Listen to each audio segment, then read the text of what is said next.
इस वक्त हम मौजूद है गौर टेक्सटाइल्स के स्पिनिंग यूनिट में, जहां पर कॉटन से धागा बनाया जाता है। और क्योंकि ये बेडशीट्स बनाते हैं तो दो किस्म की कॉटन इस्तेमाल होती है।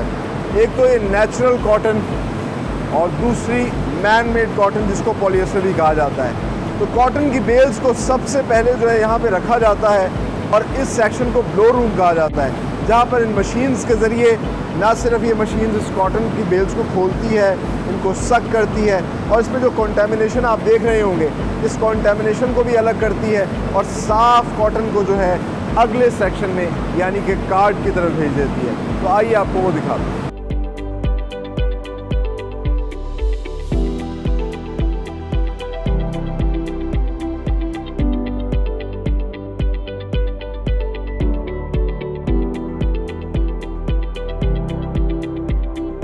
तो इस वक्त हम मौजूद हैं ड्राइंग सेक्शन में, जहां पर कॉटन और पॉलिएस्टर के दोनों के स्लाइवर्स को मिलाकर एक स्लाइवर बनाया जाता है और फिर फर्दर इसको आगे भेज दिया जाता है सिंप्लेक्स सेक्शन में, जहां इसको बार बार मोल्ड करके मशीन के ज़रिए एक मोटा धागा बनाया जाता है। आइए आपको वो दिखाते हैं।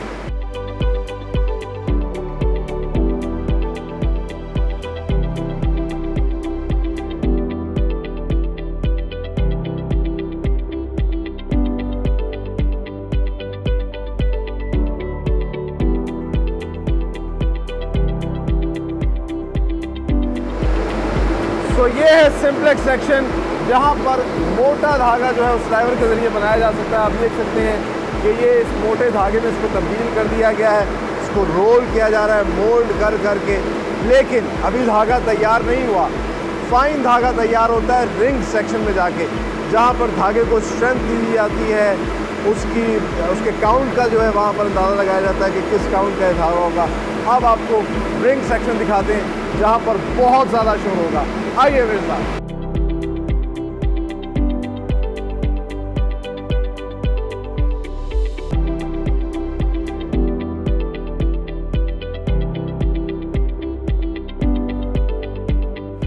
तो इस वक्त हम मौजूद है रिंग सेक्शन में, जहाँ पर इस मोटे धागे को मज़ीद ट्विस्ट करके एक धागे की शक्ल दी जाती है, वो धागा जो हम लोग भी इस्तेमाल करते हैं। और फिर इस धागे को आखिरी सेक्शन में ऑटो कोन में डाला जाता है और ऑटो कोन के अंदर इसकी स्ट्रेंथ को, इसके काउंट को मज़ीद बेहतर करने के लिए मज़ीद फिनिश किया जाता है। आप देख सकते हैं ये ऑटो कोन का सेक्शन है, जहाँ पर मुख्तलिफ किस्म के स्पिंडल्स डाले जाते हैं और फिर आखिरी कोन की शेप दी जाती है।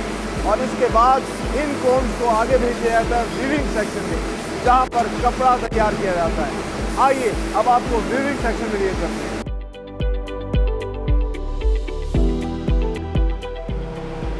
तो स्पिनिंग के बाद अब हम मौजूद हैं वीविंग यूनिट में, जहाँ पर धागे से कपड़ा तैयार किया जा सकता है। और अब आप देख रहे होंगे मेरे पीछे दो बड़ी बड़ी मशीन्स हैं, जिन पर बहुत बड़ी तादाद में कोन्स लगी हुई हैं। ये वही कोन्स हैं जो कि स्पिनिंग यूनिट में तैयार हुई थी।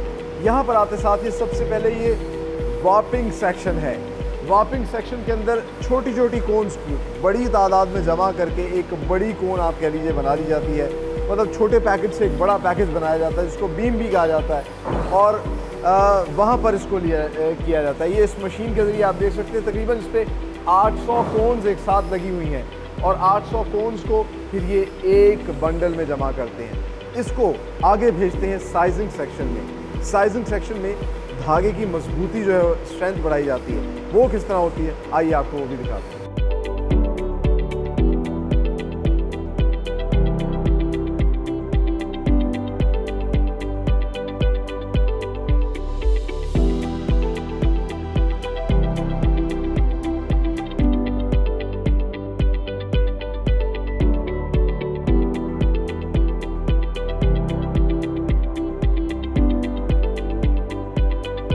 तो साइजिंग सेक्शन में मुख्तलिफ बड़े बंडल्स को इस मशीन पे लगाया जाता है और उसके थ्रेड को इस मशीन से गुजारा जाता है।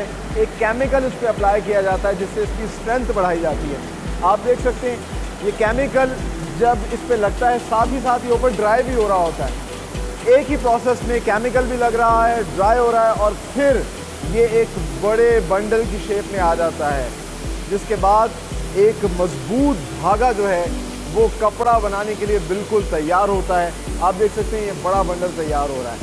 इस बंडल को आगे लेके जाया जाएगा वीविंग सेक्शन में, जहां पर कपड़ा तैयार होगा। तो आइए अब आपको कपड़ा बनते हुए दिखाते हैं।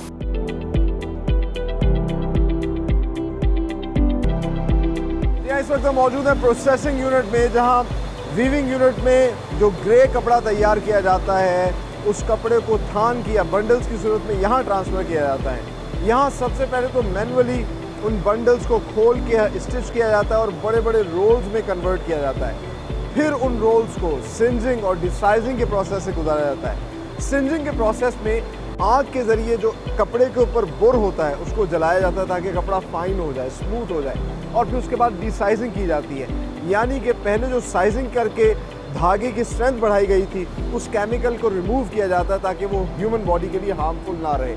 और फिर बाद में यहाँ इस मशीन के ज़रिए जो है इस कपड़े को ब्लीच किया जाता है और ड्राई किया जाता है। जो ग्रे कपड़ा होता है वो थोड़ा सा पीला सा उसका रंग होता है, उस रंगत को भी ख़त्म किया जाता है। इसके अलावा भी जो इम्प्योरिटीज़ होती हैं, नेचुरल इम्प्योरिटीज़, उस कपड़े की सारी रिमूव की जाती हैं और उसके बाद एक ब्राइट वाइट शेप में जो है ये कपड़ा आ जाता है और उसको फिर बड़े बड़े रोल्स बनाकर जो है वो रखा जाता है और आगे भेजा जाता है जहाँ पर प्रिंट होता है। वैसे तो ये कपड़ा तैयार है। इस कपड़े के 3 आगे इसके जो है इस्तेमाल हो सकते हैं। एक तो फौरी तौर पे इसको फिनिशिंग के लिए भेजा जा सकता है और ये मुख्तलिफ पहनावों के लिए इस्तेमाल हो सकता है। दूसरा, इसको प्रिंट करके इसको मज़ीद प्रोसेस करके जो है इसकी और फिनिश गुड्स बनाई जा सकती हैं। वो अब हम आपको दिखाते हैं किस तरह बनती है। फाइनली हम इस वक्त मौजूद हैं कटिंग और स्टिचिंग डिपार्टमेंट में, जहां पर फाइनल प्रोडक्ट की शक्ल दी जाती है। इससे पहले इस तरह कि हमने आपको दिखाया कि प्रिंटिंग और डाइंग रोल्स जो होते हैं उनको एक दफ़ा दोबारा क्वालिटी चेक किया जाता है कि किसी किस्म की खामी तो नहीं रह गई और फिर इन सेक्शंस की तरफ भेज दिया जाता है।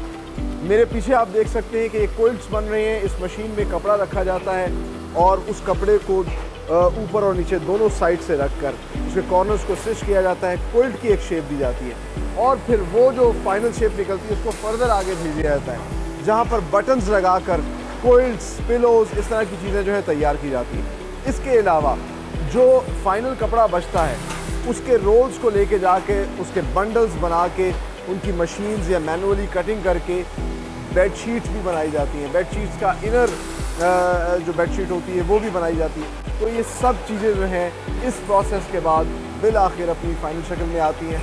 उनको पैक किया जाता है, उन पे मेड इन पाकिस्तान का प्राउड टैग लगाया जाता है और पूरी दुनिया में एक्सपोर्ट किया जाता है।